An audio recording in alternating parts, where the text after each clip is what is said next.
Fala pessoal, tudo bem com vocês? Hoje nós vamos mergulhar nos estudos epidemiológicos.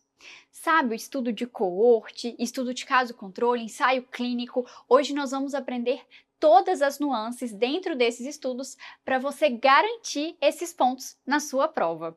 Vamos lá?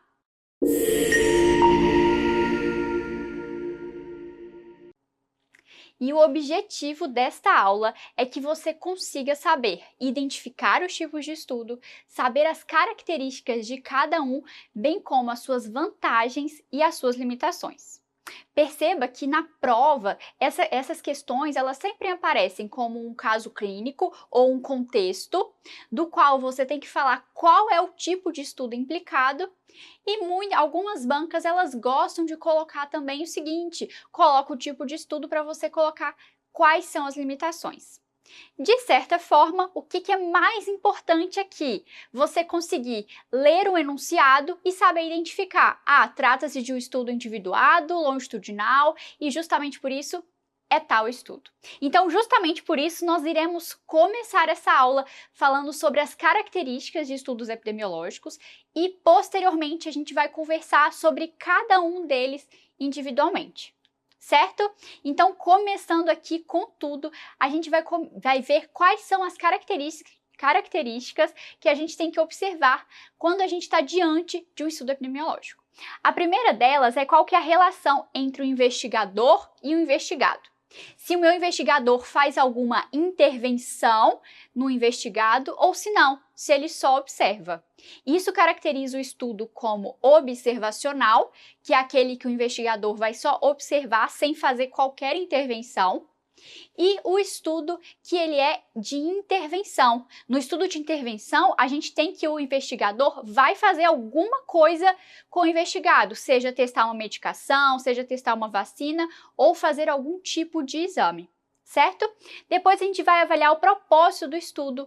Se é um estudo que tem um propósito de descrever de alguma coisa, um descritivo, ou se ele vai de fato analisar uma situação, o que caracteriza um estudo analítico. Além disso, a gente vai observar a unidade de observação. É um estudo que individualiza pessoa a pessoa, que eu tenho determinado quem é quem no meu estudo, quem eu estou fazendo intervenção, quem eu não estou, ou se é um estudo que avalia o grupo como um todo, que avalia um coletivo. E nos estudos dessa forma, eu não consigo individualizar cada pessoa do estudo. A gente tem o estudo individuado, que é isso que eu sei quantas pessoas são e que eu sei quem é quem, e o estudo de forma agregada. No estudo agregado, eu estou olhando um grande grupo, que eu sei quantas pessoas são, mas eu não consigo definir quem é quem. Além disso, a gente tem a dimensão temporal. Se trata de um estudo que é transversal, que é um corte, ou se é um estudo longitudinal, que faz um filme daquele estudo, daquela pessoa. Então, no estudo transversal, eu tenho uma análise pontual. Transversal, você vai lembrar de um corte, é como se fosse uma fotografia. Enquanto que o estudo longitudinal, ele vai acompanhando ao longo do tempo, como se fizesse um filme. E esse acompanhar ao longo do tempo pode ser daqui para frente, que eu tenho um estudo prospectivo, ou um estudo daqui, desse momento, para trás, que é um estudo longitudinal, mais retrospectivo. Então, quando eu estou falando de longitudinal, eu estou acompanhando ao longo do tempo, como se fosse um filme. Pense a seguinte situação: se eu estou avaliando a relação da obesidade com doenças cardiovasculares. E aí eu faço o seguinte, eu pego um grupo de pessoas que tem doença cardiovascular e faço uma fotografia. O que veio antes? Antes eu tive a obesidade ou antes foi a doença cardiovascular? Não sei, porque na verdade eu estou analisando uma foto. Então sempre que eu tenho um estudo que é um estudo transversal, eu não consigo determinar quem veio antes, se foi a obesidade ou se foi a doença cardiovascular.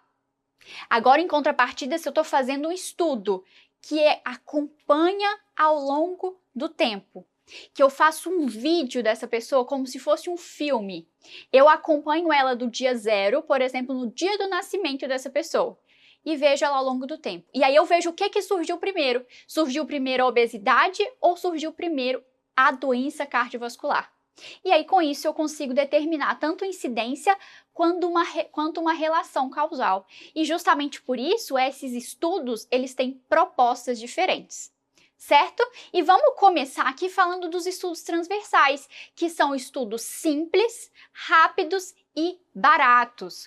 Um tipo de estudo transversal é o tipo de inquérito. No tipo de inquérito, lembrando que é um estudo observacional e analítico, e além disso é um estudo que é individuado. E essa vai ser a diferença do inquérito para o estudo ecológico. E perceba que quando eu estou falando aqui de um estudo individuado, é porque eu sei exatamente quantas pessoas estão incluídas no estudo e sei também quem é quem. Além disso, a vantagem aqui do inquérito é que ele é de execução fácil, rápida e barata, como é de características dos estudos transversais. No entanto, como é uma fotografia, eu tenho algumas limitações. Perceba que é indicado para avaliar a situação de saúde de uma população e a desvantagem é que eu tenho um baixo poder analítico. Além disso, ele é difícil para situações de baixa prevalência, porque se eu estou falando de uma doença que tem uma baixa prevalência na população, para eu fazer um inquérito, eu vou precisar de uma amostra muito grande para encontrar aquela doença específica que é de baixa prevalência. Além disso, lembrar que o inquérito é sinônimo de survey e também de estudo de prevalência e seccional. Estudo transversal, a gente sempre vai lembrar dele como um estudo que tem as suas limitações, porque eu não consigo também determinar a relação de nexo causal, mas é um estudo fácil, rápido, barato, tranquilo. O estudo de inquérito pode ser feito mesmo através de ligação telefônica, então isso facilita bastante. Além disso, ele não permite determinar o risco, já que a observação do desfecho e da situação que eu estou analisando é simultânea, é uma fotografia de pessoas obesas e com doença cardiovascular, não sei o que veio antes, e ele não permite calcular a incidência do evento, porque quando eu vou fazer o meu estudo, o evento já aconteceu.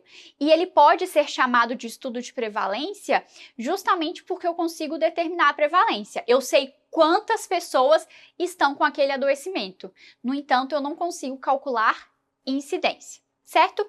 Outro estudo transversal é o estudo ecológico. E a principal diferença aqui é que ele é um estudo agregado. Lembra que o estudo agregado é aquele que eu tenho um grupão de pessoas, em que eu sei exatamente quantas pessoas estão incluídas, mas eu não sei quem é quem, eu não consigo identificar determinada pessoa na minha amostra, é um grupão mesmo. Ele também é observacional e analítico, e a vantagem, assim como o estudo de inquérito, é que ele é fácil, rápido, barato. Ele também é indicado para avaliar a situação de saúde de uma determinada população. Ele consegue definir prevalência. No entanto, dentro das desvantagens, ele tem um baixo poder analítico. E quando a gente fala de estudo ecológico nas provas, o que a gente precisa saber é um conceito que é falácia ecológica. Preste atenção comigo aqui. Eu estou analisando um grupo de pessoas. Eu não sei quem é quem na minha amostra, eu não sei qual a idade das pessoas, eu não consigo falar que, por exemplo, a presença de obesidade e doença cardiovascular foi mais frequente na parcela da população com X anos de idade. Então, justamente por isso, eu não consigo pegar uma informação daquele grupão de pessoas, aquele agregado, e individualizar para determinada pessoa. Então, se, por exemplo, eu fiz o meu estudo, um estudo que está avaliando, novamente, obesidade e doença cardiovascular, e eu fiz esse estudo na cidade do Rio de Janeiro, com um grupão de pessoas.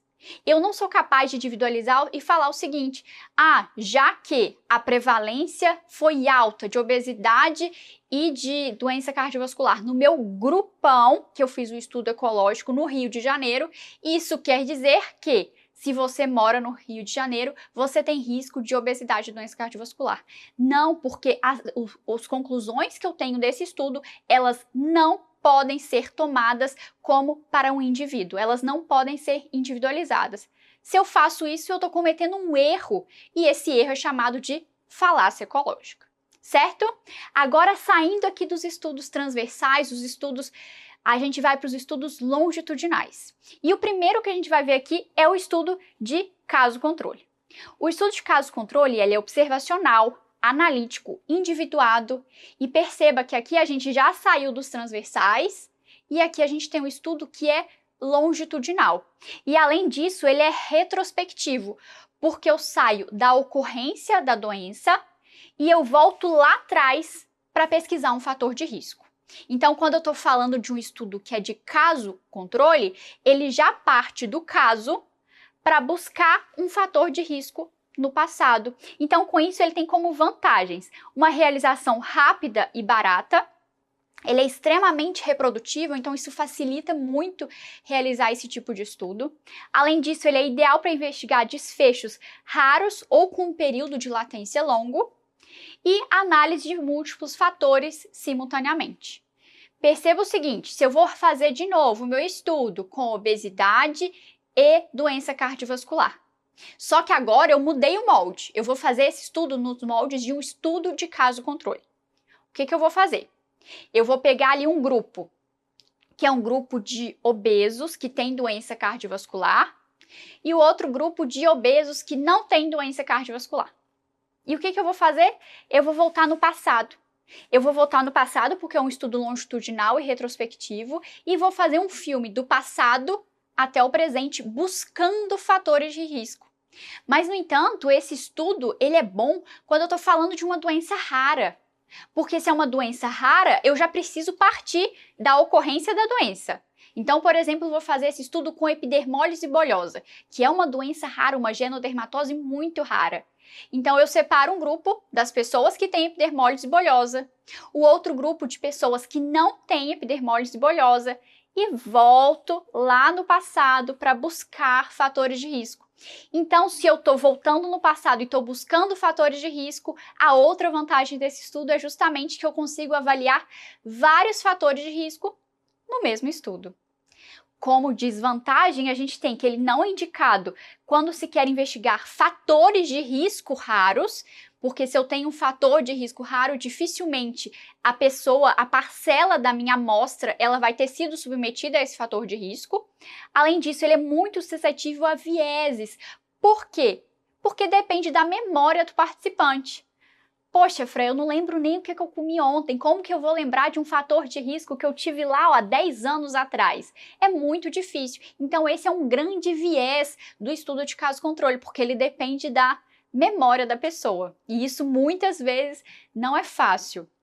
Além disso, como o desfecho observado antes do fator, não é possível determinar a causalidade. Você faz hipóteses. Se essa pessoa tem epidermólise bulhosa e lá atrás ela submeteu a uma determinada condição, pode ser que esse seja um fator de risco para epidermólise bulhosa. No entanto, não é possível que eu afirme isso, porque aqui eu só tenho possibilidades. Eu não consigo afirmar uma relação causal justamente porque eu já estou partindo da pessoa doente, certo?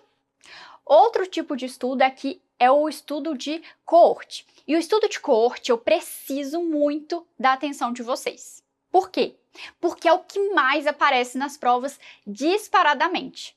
Então, se você estiver diante de uma questão na sua prova e você não faz ideia, nossa, Fran, eu esqueci tudo, me deu lá uma síndrome da Dory e eu não lembrei de absolutamente nada, eu vou ter que chutar. Sabe o que você vai fazer? Você vai chutar estudo de coorte, porque a gente já analisou todas as provas, todas as estatísticas e o estudo que mais cai é estudo de coorte. Então vamos prestar atenção aqui agora, porque esse é o momento mais importante da aula para a gente passar por tudo desse estudo e você garantir que vai acertar na sua prova.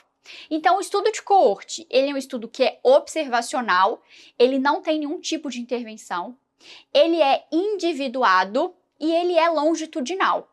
E o estudo de coorte pode ser longitudinal daqui para o futuro, quanto pode ser um coorte retrospectivo ou uma coorte histórica, que avalia daqui para o passado. Além disso, ele é um estudo analítico.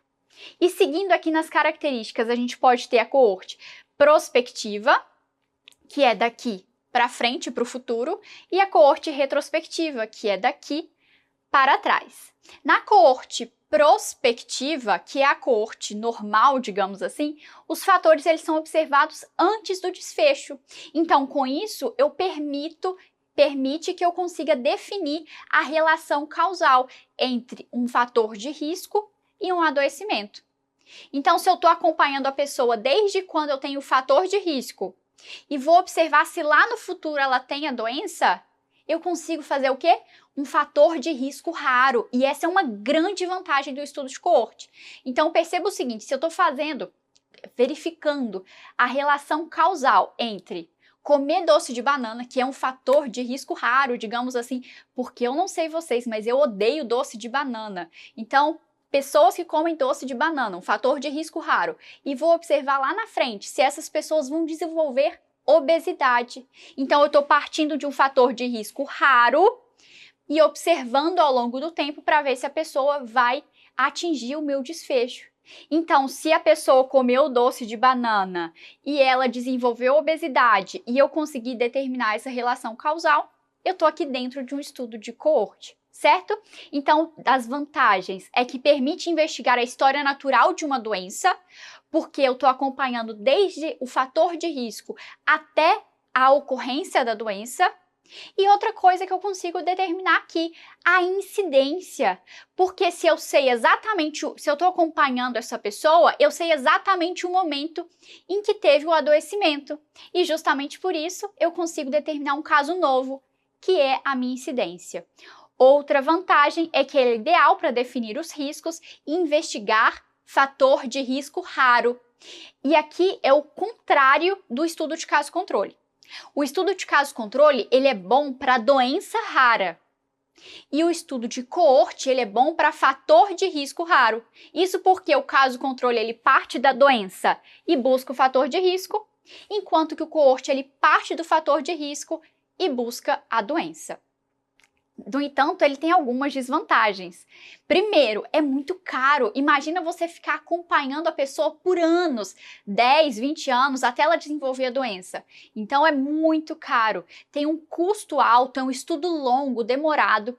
Além disso, ele tá sujeito a perdas de segmento. Uma pessoa que está sendo seguida aqui, ó, há 15 anos, e ela chega lá e fala assim, ah não, agora eu decidi que eu não quero mais participar do estudo. E ela tem esse direito, então é muito sujeito a perdas de segmento. E ele não é ideal para desfechos raros ou com um longo período de incubação, justamente porque ia demorar muito para eu conseguir uma amostra de pessoas doentes dentro do meu estudo, certo? E ainda na coorte, a gente tem a coorte retrospectiva ou histórica, que parte do presente para o passado, fazendo um vídeo e buscando o adoecimento, sempre partindo do fator de risco. Aqui, todas as informações de exposição e desfecho são coletadas no passado. As informações são geralmente coletadas por meio de prontuários. O custo para sua execução é reduzido, justamente porque eu estou no presente e eu vou analisar documentos muitas vezes no passado. E a diferença para o caso controle é que o fator e o desfecho são coletados no passado. Então, é como se eu pegasse um momento presente e fosse lá atrás buscar fator de risco, buscar adoecimentos, e essa análise geralmente é feita através da análise de prontuários ou outros documentos históricos. Certo, pessoal? E seguindo aqui, a gente vai para o estudo de intervenção, que é o ensaio clínico. Sempre que na sua prova você identificar que está diante de um estudo de intervenção, você pode fazer uma coisa, pode colocar que é ensaio clínico. Porque, caracteristicamente, nas provas, a gente sabe que quando cobra estudo de intervenção, o que mais aparece, o que com mais frequência, é o estudo de ensaio clínico. Então, ele é o que a gente vai esmiuçar aqui agora para garantir que você vai acertar na sua prova. Então, vamos lá. O ensaio clínico, ele é analítico, ele é individuado, e aqui mudou, ele não é observacional, ele é de intervenção. Então, de fato, eu tenho que, de alguma forma, o investigador vai fazer uma intervenção no investigado, no alvo ali da minha amostra. Ele tem fase pré-clínica, que é a fase experimental, que é feita em laboratório, e a fase clínica, que é quando de fato eu tenho as pesquisas envolvendo humanos. Certo? Dentro do estudo que é o ensaio clínico, a gente tem que ele é o padrão ouro para avaliação de novas intervenções. Então, sempre que eu tenho algum desenvolvimento de medicação nova, ou de vacina nova, ou de algum teste novo, eu vou fazer um estudo de ensaio clínico, porque aí eu consigo controlar na minha amostra e verificar o resultado, justamente porque eu estou falando de um estudo que é longitudinal. E aqui eu tenho a divisão de grupos, como acontece nos estudos que a gente conversou, de coorte, de caso controle. E aqui eu tenho um grupo que é o grupo controle, que é o grupo que vai ser submetido ao placebo, e a gente tem um grupo que é o grupo de intervenção, que é de fato o grupo que é o alvo da minha terapêutica. Então, se eu estou testando uma medicação nova, metade das pessoas vão receber a medicação nova e a outra vai receber placebo. E Fran, como que eu vou fazer isso? Porque isso pode ser sujeito, como que eu vou separar essas amostras? E se eu separar uma amostra que seja só de pessoas jovens e outra pessoa que seja só de outra amostra que seja só de idosos? Isso não pode ser feito, sabe por quê? Os grupos, eles precisam ser equiparáveis entre si. Então, eles têm que ter características semelhantes. Então, tem que ter quantidade de homem e mulher semelhante, quantidade de idosos e jovens semelhantes. E isso é feito através da randomização. A randomização é um conceito que aparece nas provas e o objetivo é justamente tornar os grupos equiparáveis entre si, para diminuir os vieses. Então, a randomização, anota aí para mim, é importante para diminuir viés dos ensaios clínicos. Além disso, a gente tem o mascaramento, e o mascaramento serve, eu não vou saber qual é a intervenção que está sendo naquela pessoa, e a pessoa também não vai saber. Porque olha só, pensa em uma pessoa que foi submetida a esse estudo. Ela tem uma determinada patologia, e chamaram ela, olha, a gente está testando uma medicação, vamos pensar aqui de novo na epidermólise bulhosa. E aí chama, olha, você tem epidermólise bulhosa e a gente tem uma medicação nova. A gente vai testar uma medicação que vai curar a epidermólise bulhosa e se Deus quiser, muito em breve a gente tenha algo nesse sentido. E aí essa pessoa, ela vai ser submetida a uma medicação, um tratamento, digamos assim, um comprimidinho que ela vai tomar todo dia. Um grupo vai tomar de fato o comprimido e o outro grupo vai tomar o placebo. Aí, se a pessoa souber que ela está tomando o comprimido, ela pode pensar assim, não, agora com certeza eu vou melhorar, então vou melhorar meus hábitos de vida, vou mudar tudo porque daqui a pouco eu tô curada. E isso pode interferir na avaliação do resultado. Da mesma forma que a pessoa, se ela soubesse que ela estava tomando placebo, ela ia ficar triste e falar assim, isso aqui não vai servir de nada, então eu não vou fazer nada, eu não vou ter cuidado com o meu curativo, porque não vai dar certo, não vai fazer diferença. Então, justamente para tirar esse viés, a gente tem o mascaramento, que é o cegamento da pesquisa, que pode ser um estudo cego, um estudo duplo cego e um estudo triplo cego. Qual que é a diferença aqui? No estudo cego, só a pessoa que está fazendo o uso da medicação, no caso, a pessoa que está sendo submetida à intervenção, ela não sabe se ela está no grupo controle ou no grupo intervenção. E todas as outras pessoas, então a equipe médica, a equipe de pesquisadores, a equipe analítica, todo mundo sabe a qual grupo aquela pessoa está. No estudo duplo cego, a pessoa não sabe em qual grupo ela está, nem os pesquisadores sabem quem está em cada grupo. E o estudo triplo cego é o melhor de todos, é o que tem mais mascaramento, então diminui muito os vieses, porque nem a pessoa, nem os pesquisadores e nem a pessoa que está fazendo a análise estatística ali dos dados sabe qual pessoa está em qual grupo. Então, isso tira qualquer tipo de viés da pessoa que está fazendo a pesquisa, certo? Além disso, o momento da intervenção, ele é conhecido, porque eu estou falando aqui de um ensaio clínico, e os fatores de confusão são controlados. E com isso é possível definir um risco e a relação causal.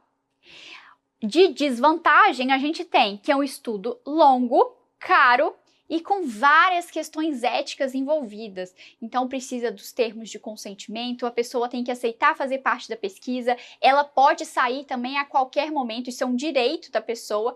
Então é um estudo que realmente demanda uma estrutura muito grande. E a gente tem algumas fases no ensaio clínico. E se eu falar com você, Fran, o que mais cai de ensaio clínico? As fases do ensaio clínico, com certeza é o que mais aparece.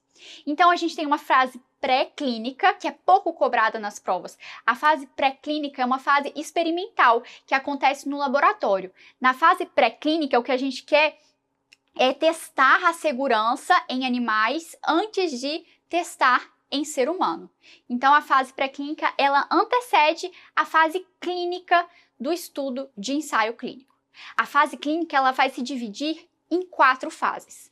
Então a gente tem uma primeira fase e na primeira fase vai avaliar a tolerância e a segurança da medicação.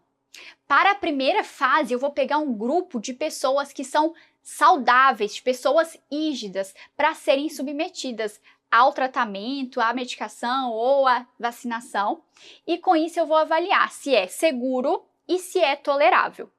E o objetivo maior aqui é definir a toxicidade a curto prazo. E uma vez que passou na fase 1, a gente vai para a fase 2. A fase 2 já não é mais com pessoas saudáveis, pessoas ígidas, é com a população alvo do meu estudo. Então, na fase 2, eu vou avaliar a eficácia da nova droga. E lembrando que eficácia é quando eu testo a nova droga ou a nova intervenção em situação ideal. Então, eu proporciono dentro do meu estudo uma situação ideal e vou avaliar a eficácia. Então, sempre que eu estou falando de eficácia, situação ideal. E aqui, na fase 2, eu já estou com a população alvo do meu estudo. Uma vez que eu confirmei a eficácia do meu produto, eu vou para a próxima etapa, a etapa 3, a fase 3 do ensaio clínico. Na fase 3, eu não estou falando mais de eficácia, mas de efetividade, que é o quanto aquela intervenção realmente funciona nas condições de vidas normais da população. Aqui eu vou fazer um efeito gerado em situações habituais, então na situação corriqueira do dia a dia. Vou avaliar em larga escala na população-alvo. Então, se na fase 1 eu já testei que ele é tolerável, que ele não tem toxicidade na população saudável, na fase 2 eu já vi que ele é eficaz na população-alvo, na fase 3 eu vou abrir o meu estudo. Então, eu vou pegar uma grande população, uma grande parcela da população alvo do meu estudo e vou avaliar de fato a efetividade. Se for aprovado, se passar da fase 3, pronto, já pode ser comercializado. Então, a comercialização acontece no final da fase 3 e aí sim vai para a fase 4 do ensaio clínico. Na fase 4, a medicação já está disponível, já foi aprovada, já pode ser utilizada. E eu vou fazer ações de farmacovigilância. Então, o que marca a fase 4 é justamente a farmacovigilância de novos efeitos colaterais que não foram observados nos estudos. E aqui, essa fase acontece após a comercialização e observo efeitos adversos de longo prazo e efeitos que também são mais raros, que não tenham acontecido nos estudos, mas que foram identificados.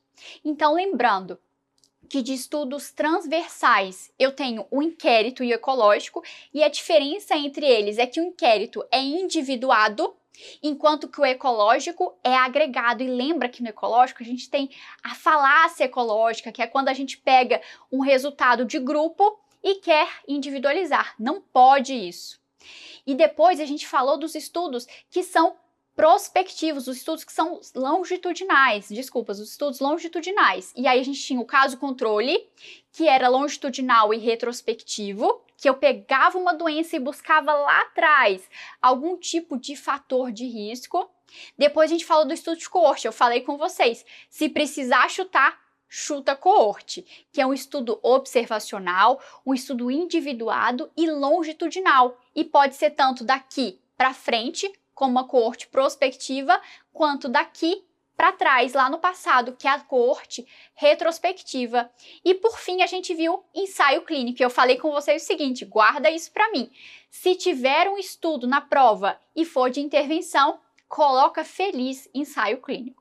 Certo, pessoal? Com isso a gente termina aqui, vimos todas as finalidades dos estudos, as vantagens, as desvantagens, e agora eu tenho certeza que você é capaz de, diante de um enunciado, saber a qual tipo de estudo ele se refere. Até a próxima!